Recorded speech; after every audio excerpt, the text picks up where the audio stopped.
Welcome dear students. आज के lecture में हम 8085 माइक्रो प्रोसेसर के आर्किटेक्चर को डिस्कस करेंगे। तो जैसा कि आप डायग्राम में देख सकते हैं, this is the basic architecture of 8085 और आज हम इसको ब्लॉक बाय ब्लॉक डिस्कस करेंगे। तो सबसे पहले हम डिस्कस करते हैं फर्स्ट ब्लॉक, जो कि है interrupt control unit. Interrupt control unit. तो जैसे कि मैंने आपको पेन डायग्राम में भी बताया था, 8085 में जो इंटरप्ट होता है, इंटरप्ट का मतलब any kind of external request जो कि माइक्रो प्रोसेसर से सर्विस के लिए आती, मतलब सर्विस लेने के लिए जो रिक्वेस्ट आती है एक्सटर्नल, तो उसको कहते हैं हम इंटरप्ट। 8085 में बेसिकली जो इंटरप्ट्स होते हैं वो 5 इंटरप्ट्स होते हैं। RST 5.5, RST 6.5, RST 7.5 trap and general purpose interrupt INTR। तो जैसे कि आप यहाँ पर देख सकते हैं, जो एरो बना है वो इनवर्ड्स बना हुआ है, यानी ये सब जो है इनपुट रिक्वेस्ट्स हैं।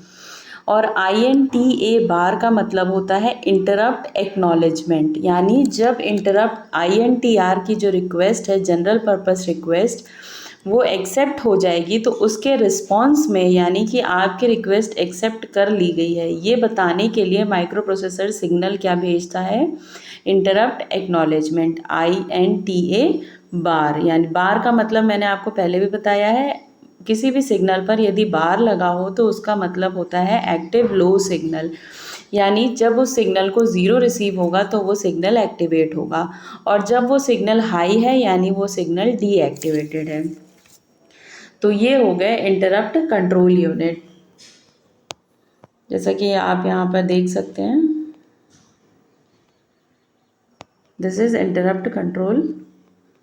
कोई भी जो इनकमिंग रिक्वेस्ट होती है उसको कहते हैं हम इंटरप्ट। तो जब भी कोई इंटरप्ट आता है तो माइक्रो प्रोसेसर क्या करता है, अपने जो मेन प्रोग्राम है करंट प्रोग्राम को होल्ड कर देता है, और जो आने वाली रिक्वेस्ट है उसको एक्सेप्ट यदि किया हुआ है तो सारा कंट्रोल जो होता है प्रोग्राम का वो इनकमिंग रिक्वेस्ट को दे देता है। एक बार जब इंटरप्ट रिक्वेस्ट कंप्लीट हो जाती है उसके बाद वापस से वो अपने पुराने काम को रिज्यूम कर लेता है। अब जो इंटरप्ट्स हैं 5 इंटरप्ट्स, उनकी जो प्रायोरिटी होती है, सबसे हाईएस्ट प्रायोरिटी का इंटरप्ट होता है trap, then comes RST 7.5, RST 6.5, RST 5.5, और सबसे लास्ट यानी लीस्ट प्रायोरिटी होती है INTR यानी जनरल पर्पस इंटरप्ट की। देन डायग्राम में अगला जो ब्लॉक है वो है सीरियल इनपुट आउटपुट कंट्रोल का। सीरियल इनपुट आउटपुट कंट्रोल के बारे में मैं आपको पहले भी बता चुकी हूँ। सीरियल कम्युनिकेशन के दौरान इसका यूज़ किया जाता है। इसमें दो सिग्नल्स होते हैं। इनपुट सिग्नल यानी डेटा को सीरियली इन करने के लिए होता है। वेट अ मिनट, मैं आपको नोट्स भी साथ साथ दिखाती चलती हूँ। Serial communication, yes. तो SID पिन का जो मतलब होता है, SID पिन का मतलब होता है सीरियल इनपुट डेटा, यानी सीरियल कम्युनिकेशन के दौरान जब 1 bit by bit data receive होगा तो वो SID पिन के थ्रू होता है। सीरियल आउट डेटा का मतलब होता है कि जब माइक्रो प्रोसेसर एक्सटर्नल पेरिफेरल को, एक्सटर्नल डिवाइस को डेटा सेंड करेगा बिट बाय बिट यानी सीरियली, तो वो SOD पिन के थ्रू डेटा सेंड करता है। नेक्स्ट जो ब्लॉक है, नेक्स्ट ब्लॉक इज एक्यूमुलेटर। अब एक्यूमुलेटर 8085 में रजिस्टर्स होते हैं टू होल्ड द डेटा या to save the data. Data को सेव करने के लिए या डेटा को प्रोसेस करने के लिए हम रजिस्टर्स का यूज़ करते हैं। 8085 में डिफरेंट टाइप्स के रजिस्टर्स होते हैं, जैसे कि एक्यूमुलेटर हो गया, जनरल पर्पस रजिस्टर्स हो गए, स्पेशल पर्पस रजिस्टर्स हो गए, फ्लैग रजिस्टर हो गया, इंस्ट्रक्शन रजिस्टर हो गया, टेम्पररी रजिस्टर हो गया। तो ये डिफरेंट काइंड्स ऑफ रजिस्टर्स होते हैं, जिसमें सबसे पहले हम पढ़ेंगे एक्यूमुलेटर के बारे में। एक्यूमुलेटर का इंग्लिश में अगर हम मतलब देखें तो एक्यूमुलेट मतलब होता है डेटा को इकट्ठा करना।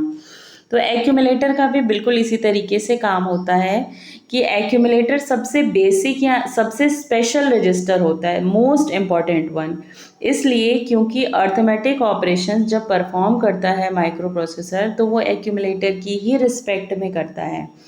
अब एक्यूमुलेटर के रिस्पेक्ट में करने से मतलब ये है कि यदि आपको दो नंबर ऐड करने हैं ए और बी, तो इट इज़ नेसेसरी, ये बात ज़रूरी होगी कि एक नंबर दोनों ए और बी में से दोनों में से कोई एक नंबर एक्यूमुलेटर में होना ही चाहिए, यानी एक्यूमुलेटर के रिस्पेक्ट में ही एडिशन पॉसिबल है, राइट।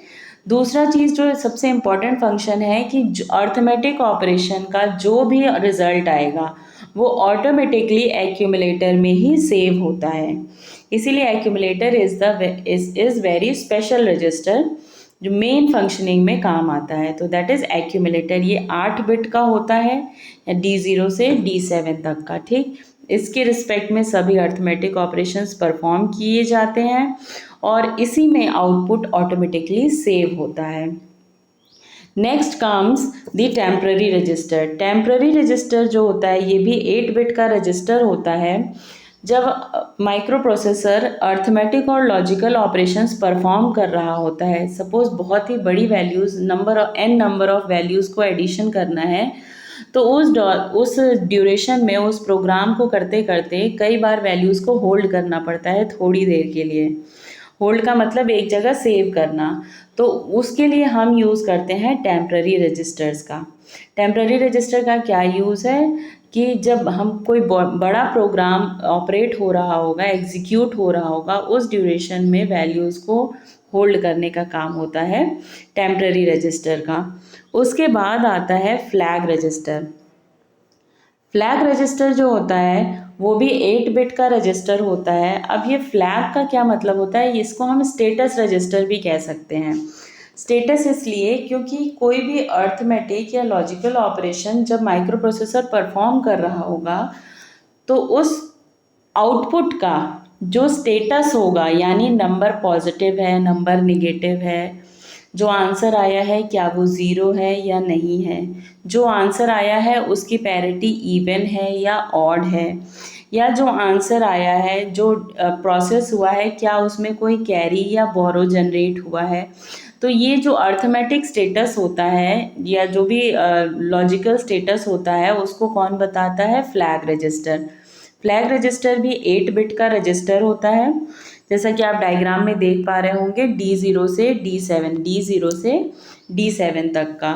अब ये D0 से D7 यानी 8 बिट्स में से हम 5 बिट्स को तो अभी यूज़ करते हैं और बाकी जिन पे X लिखा हुआ है D1, D3 and D5, these are reserved और डोंट केयर कंडीशंस, यानी इनमें अभी कोई फ्लैग का स्टेटस नहीं आता है, यानी कोई फ्लैग इस पे यूज़ नहीं हो रहा है। तो ये बिट्स जो होती हैं ये डोंट केयर बिट्स होती हैं या रिजर्व फॉर फ्यूचर रेफरेंसेस।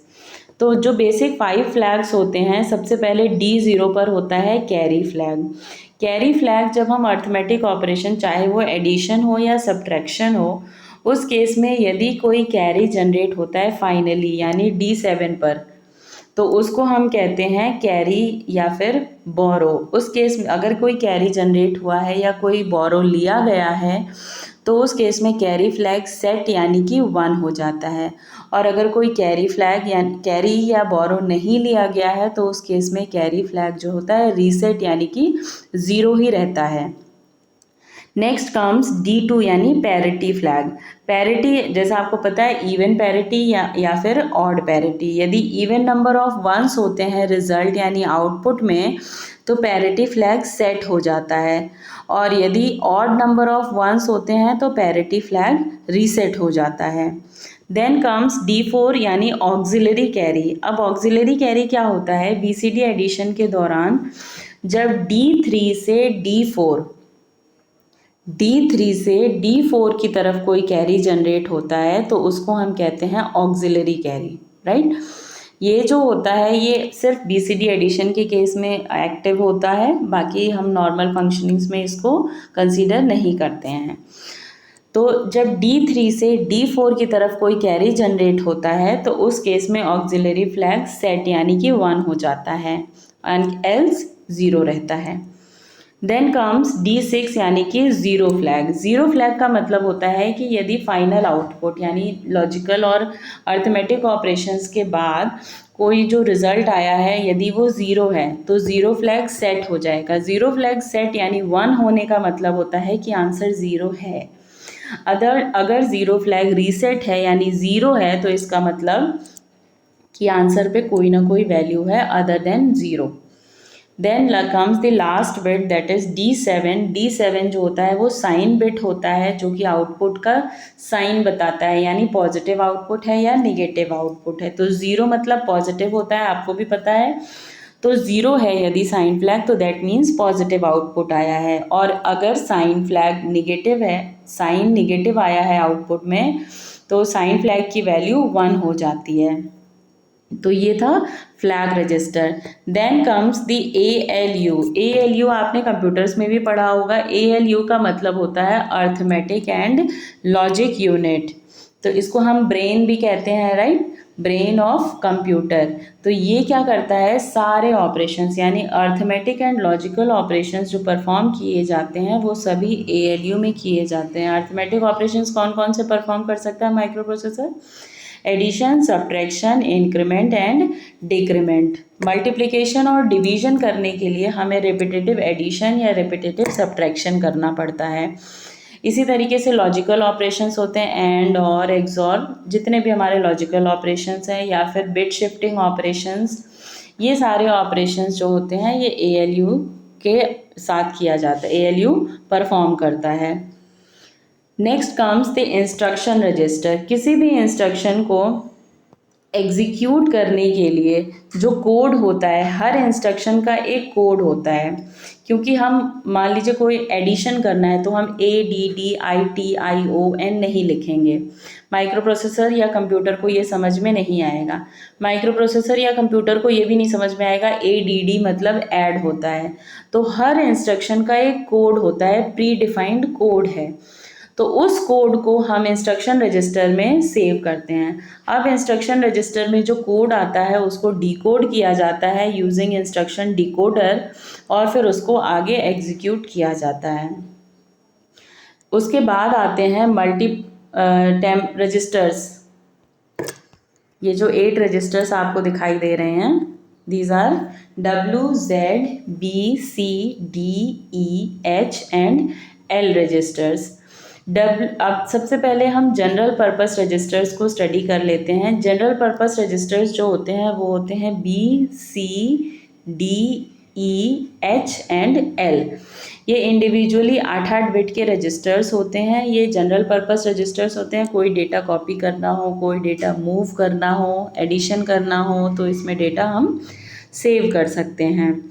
ये अगर हम अलग अलग यूज़ करें तो 8 बिट के होते हैं।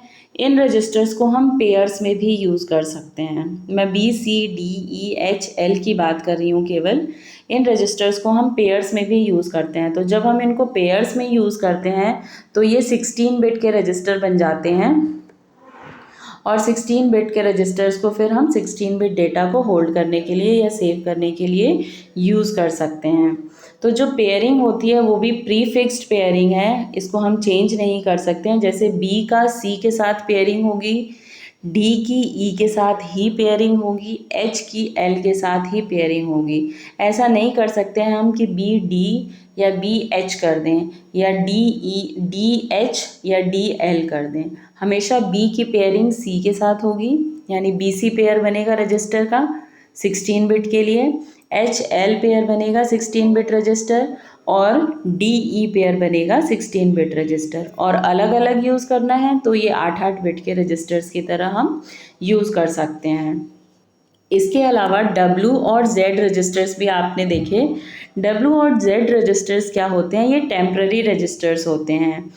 W और Z रजिस्टर्स का use W and Z registers का जो यूज़ होता है वो टेम्पररी डेटा को होल्ड करने के लिए होता है। कौन सा डेटा होल्ड करते हैं ये?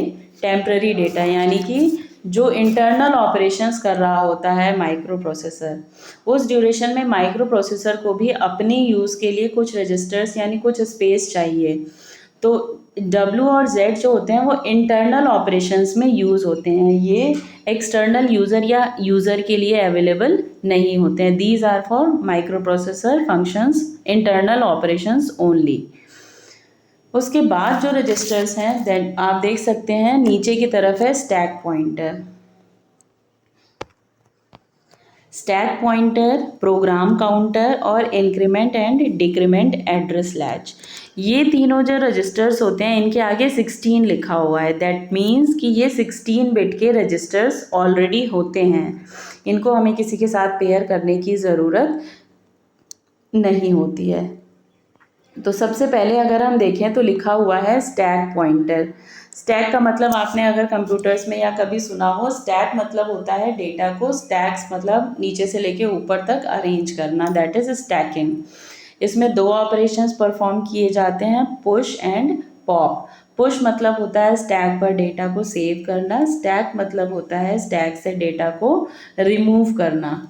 तो ये स्टैक पॉइंटर जो होता है ये भी डेटा को स्टोर करने के लिए यूज़ किया जाता है, वो डेटा जो कि हम बाद में यूज़ करने वाले हैं। जैसे कॉल इंस्ट्रक्शन होता है, तो कॉल इंस्ट्रक्शन में आगे जब आप अगले लेक्चर में इंस्ट्रक्शन सेट पढ़ेंगे तो उसमें मैं आपको डिटेल में बताऊंगी क्या होता है कॉल इंस्ट्रक्शन में, कि हम एक बड़ा प्रोग्राम लिखते हैं और उसमें एक छोटा पार्ट जो बार बार रिपीट हो रहा हो उसको हम कहीं और सेव कर देते हैं। सपोज़ हमने उसको स्टैक पर सेव कर दिया है, तो वो पार्ट बार बार यूज़ होना है प्रोग्राम में। तो जब भी हम कॉल करेंगे तो जो कंट्रोल होगा, जो एग्जीक्यूशन होगा, वो सीधे स्टैक से उस डेटा को रिसीव करेगा, यानी उठाएगा या फैच करेगा और फिर उसको एग्जीक्यूट करेगा, फिर वापस से रिटर्न आ जाएगा मेन प्रोग्राम में। तो स्टैक का मेन पर्पस होता है ऐसा प्रोग्राम या ऐसा डेटा जो बार बार यूज़ होने वाला है उसको हम स्टैक पर एक जगह सेव कर दें, ज़रूरत पड़ने पर उसको कॉल कर लें, तो दैट इज़ स्टैक पॉइंटर। उसके बाद आता है प्रोग्राम काउंटर। प्रोग्राम काउंटर जो होता है वो भी 16 बिट का रजिस्टर होता है, जिसका मेन पर्पस होता है किसी प्रोग्राम के एग्जीक्यूशन को ट्रैक करना, यानी जो फ्यूचर में इंस्ट्रक्शन एग्जीक्यूट होने वाला है। सपोज़ 10 इंस्ट्रक्शंस हैं, 10 लाइंस हैं किसी प्रोग्राम में और हम 7th लाइन पर एग्जीक्यूट कर रहा है माइक्रो प्रोसेसर। तो माइक्रो प्रोसेसर को ये बताना कि अगली लाइन कहाँ से आने वाली है, किस एड्रेस से, वो बताने के लिए होता है प्रोग्राम काउंटर, यानी वो प्रोग्राम को ट्रैक करता है। तो मेनली प्रोग्राम काउंटर का जो मेन पर्पस होता है वो ये होता है कि अगला इंस्ट्रक्शन जो एग्जीक्यूट होने वाला है उसके एड्रेस को सेव करना और ज़रूरत पड़ने पर तुरंत माइक्रो प्रोसेसर को दे देना। That is the function of program counter. उसके बाद आता है इंक्रीमेंट एंड डिक्रीमेंट लैच।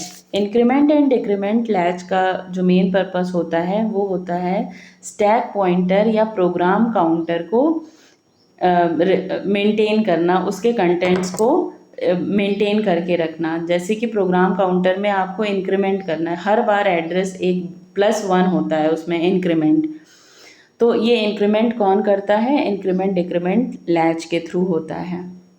इसी तरीके से स्टैक पॉइंटर में अगर ऑपरेशन हो रहा है तो पुश के दौरान अगला इंस्ट्रक्शन यानी इंक्रीमेंट होगा और पॉप के दौरान डिक्रीमेंट होगा एड्रेस का, क्योंकि एक इंस्ट्रक्शन निकल गया उसमें से, डिक्रीमेंट हो जाना चाहिए।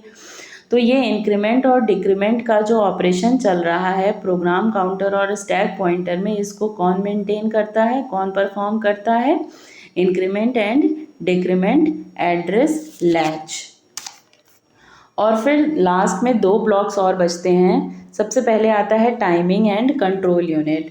तो जब आपने पिन डायग्राम पढ़ा था तो उसमें मैंने बताया था आपको ये टाइमिंग एंड कंट्रोल यूनिट जो होता है, टाइमिंग से मतलब यहाँ पर फ्रीक्वेंसी का हो गया। तो फ्रीक्वेंसी के लिए क्रिस्टल फ्रीक्वेंसी का यूज़ करते हैं जो कि x1 और x2 पर कनेक्ट की जाती है, x1 और x2 के बीच में कनेक्ट की जाती है। फिर आता है क्लॉक आउट सिग्नल। जब माइक्रो प्रोसेसर किसी अदर डिवाइस को, एक्सटर्नली कनेक्टेड डिवाइस को क्लॉक इनपुट देगा तो वो क्लॉक आउट पिन के थ्रू देता है। रेडी का मतलब होता है जब 2 माइक्रो प्रोसेसर या फिर एक माइक्रो प्रोसेसर और एक एक्सटर्नल डिवाइस के बीच में कम्युनिकेशन स्टैब्लिश होना है, तो उस केस में जो एक्सटर्नल डिवाइस है वो माइक्रो प्रोसेसर से पहले परमिशन लेती है कि are you ready for communication. तो वो रेडी सिग्नल के थ्रू सिग्नल आता है। Then comes the control signals read and write signal. Read का मतलब होता है डेटा को रीड करना या इनपुट आउटपुट डेटा को माइक्रो प्रोसेसर पे रीड करना। राइट का मतलब होता है मेमोरी में ऑपरेशन करना, मेमोरी में डेटा को राइट करना, राइट। तो read and right signals, read and right signals के ऊपर बार लगा होता है, दैट मीन्स कि ये एक्टिव लो सिग्नल होते हैं। जब माइक्रो प्रोसेसर किसी इनपुट आउटपुट डिवाइस पर डेटा ऑपरेशन परफॉर्म करता है उस टाइम पर रीड ऑपरेशन होता है। जब माइक्रो प्रोसेसर मेमोरी पे ऑपरेशन परफॉर्म करता है तो उस टाइम पर राइट ऑपरेशन होता है। ये चीज़ आप याद रखिएगा, क्योंकि जब आप इंस्ट्रक्शन साइकिल या मशीन साइकिल बनाएंगे तो इस चीज़ का यूज़ होगा। Then comes the ALE signal, address latch enable. Address latch enable का मतलब होता है कि क्योंकि जो AD0 से AD7 यानी जो लोअर ऑर्डर एड्रेस बस होती है वो मल्टीप्लेक्स्ड होती है। एड्रेस बस और डेटा बस मल्टीप्लेक्स्ड होती हैं। तो एड्रेस और डेटा फंक्शन को डिफ्रेंशिएट करने के लिए या अलग करने के लिए हम यूज़ करते हैं एड्रेस लैच इनेबल सिग्नल का। जब ALE सिग्नल 1 होता है तो इसका मतलब होता है कि जो AD0 से AD7 लाइन्स हैं वो एड्रेस बस का काम करेंगी, और उसके अलावा अगर ALE सिग्नल 0 है तो AD0 से AD7 जो होता है वो डेटा बस का काम करता है, right. S0 and S1 these are status signals. IOM bar यानी इनपुट आउटपुट या मेमोरी ऑपरेशन, कौन सा ऑपरेशन हो रहा है ये इस पिन के थ्रू पता चलेगा या बताया जाएगा। होल्ड सिग्नल, ये भी इंटरप्ट होता है एक तरीके का। Then comes the reset in signal. Reset in का मतलब होता है जब माइक्रो प्रोसेसर को रीसेट करना होगा तो रीसेट इन सिग्नल भेजा जाएगा। जब माइक्रो प्रोसेसर किसी अदर डिवाइस को रीसेट करना चाहेगा तब रीसेट आउट सिग्नल भेजेगा वो, ठीक है। तो these are timing and control unit. और सबसे लास्ट में आते हैं address bus and data bus. ये जो अब इसमें दो दिया हुआ है, एक तरफ दिया हुआ है एड्रेस बस और दूसरी तरफ दिया हुआ है डेटा एड्रेस बस। तो जैसे मैंने आपको बताया कि जो हायर ऑर्डर एड्रेस बस होती है यानी A8 से A15 वो डेडिकेटेड होती है, यानी उसका होल सोल काम केवल एड्रेस को कैरी करने का होता है, इसीलिए वो यूनिडायरेक्शनल होती है। उसके बाद जो लोअर ऑर्डर एड्रेस बस है यानी AD0 से AD7 वो मल्टीप्लेक्स्ड होती है। मल्टीप्लेक्स्ड का मतलब वो डुअल फंक्शन है, it can act as an address bus और it can carry a data also. तो वो इसीलिए बाई डायरेक्शनल शो की गई है।